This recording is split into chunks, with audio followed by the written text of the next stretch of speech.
Hello everyone, my name is Neeraj, and in this video we are going to see how to enhance a form using jQuery. In the previous videos we have seen techniques like DOM manipulation and event propagation. We will use all those techniques to use in enhancing this form. It is a very simple form, and progressively, incrementally, we will add more and more features so that this form is more usable and it comes to life. So here we have two text box. One is name and another one is email. And notice that next to name we have a star, which means that it is a required field. So let's take baby steps, and the first thing we will do is we will change the color of this star so that it stands out. The code is pretty simple. All we need to do here is get to that element using input.required, and notice that the input has a class required, so we can get to input.required and then find the parent, which will take us to div, and after finding the parent, then find the span, and that will get us this element, and then set the color to red. I'm going to hit run, and I see that the star color has changed to red. So that's good. This is good. However, in some cases your boss might want to say that, oh, star is not clear enough, why don't we put the text required? We can do that. Once again, get to the element, get to the parent, then get to the span, change the color red so that it stands out, and we are changing the text, which currently is star, to required. And that's all we need to do. I'm going to hit run, and here we see that a star has been replaced with required. So these are some small progressive enhancements which makes the form more usable. Here I am adding one more feature to the form where you need to check if you are a student or not. If you are a student, then you need to enter your student ID.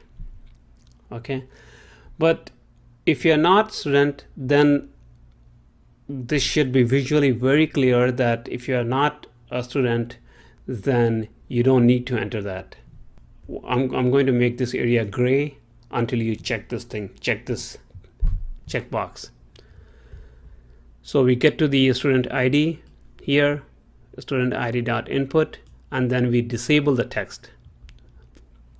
Here is the text. This is the text, and this text is being disabled by attr disable true. And then I'm getting to the parent, find the label, which is here, and then this is the label, and then I'm changing the CSS color to gray. Hit run, and then you see that the student ID color has changed to gray, and this one has been disabled.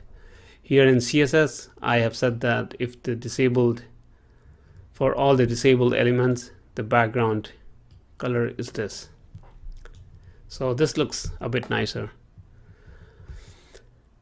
This is good, but what we want is that if somebody checks the checkbox, then it should not be disabled, and then if I do not check that checkbox, then it should become disabled.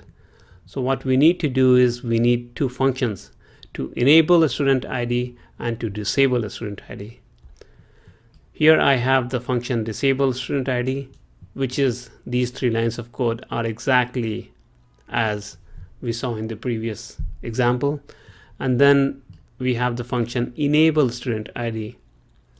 In this case, we are doing the reverse of whatever we are doing here.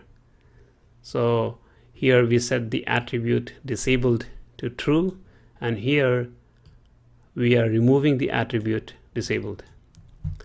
Also here we change the color to gray. Here we are changing the color back to black.